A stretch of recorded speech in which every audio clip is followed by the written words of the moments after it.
So then in 2002, December 12 of 2002, Bush issues Executive Order 13279, and he calls for an end to discrimination against faith-based organizations and orders implementation of these policies throughout the executive branch. So he directs that faith-based organizations be allowed to retain their religious autonomy over their internal governance and composition of boards and over their display of religious icons, scriptures, or other religious symbols when participating in government-funded programming. So he issues an executive order to do away with this law.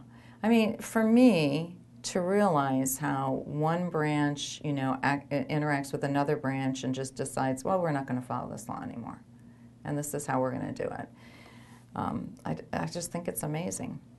So following on the same day of this order, the Department of Health and Human Services, which at that time was under Tommy Thompson, remember he was the guy, I think, from Wisconsin that was really he issued a press release announcing a proposed new regulation for the department to implement this order.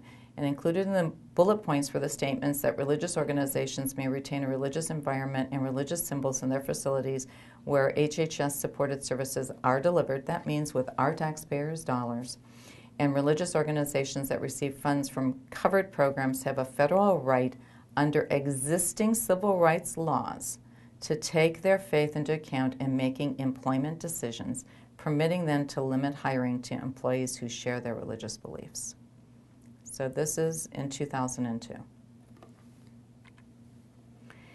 So the rule comes out in August 16th, 2004. There's another rule that revises the department regulations to remove barriers to the participation of faith-based organization and department programs and to ensure that these programs are implemented in a manner consistent with applicable statutes and the requirements of the Constitution regarding blah, blah, blah.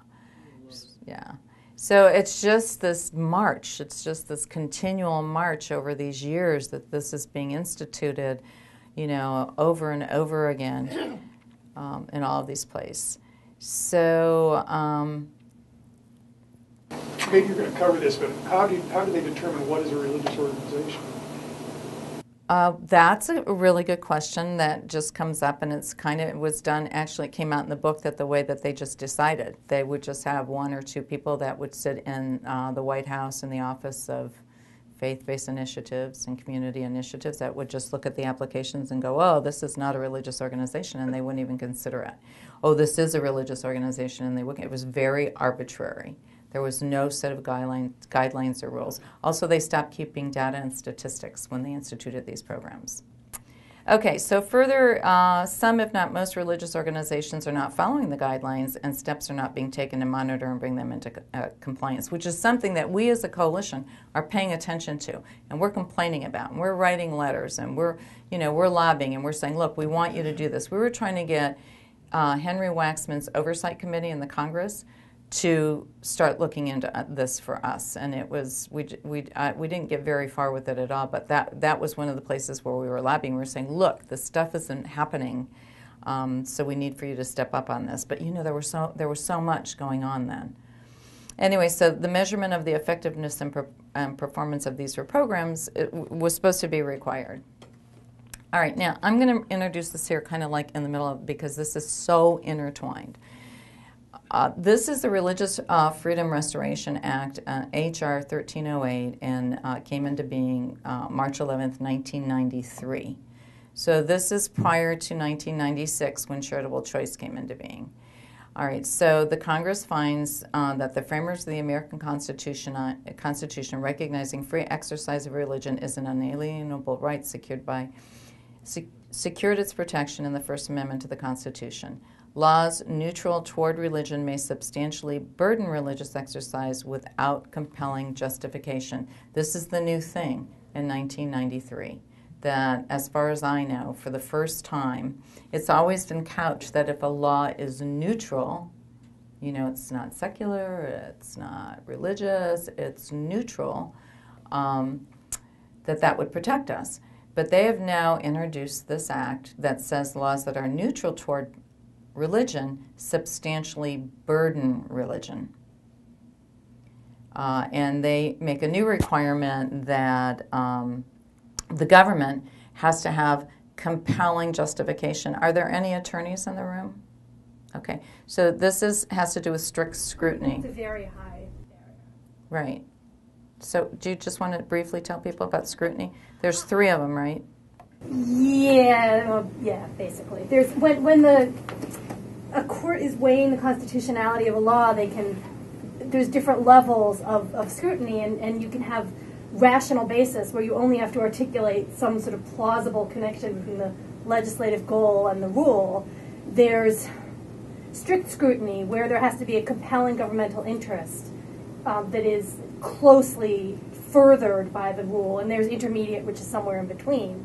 So you typically apply strict scrutiny to something that limits like a First Amendment right. And they're saying a neutral law would still be subject to strict scrutiny, even though it looks neutral. Ordinarily, you wouldn't, have that. You'd only have to say there's some rational basis for zoning laws that apply to a church. Right. So this is a really complicated act. It came about because of many cases. But the other thing I wanted you to know is that this act applies to all federal and state law. So the Supreme Court declared parts of the act unconstitutional on June 25th of 1997.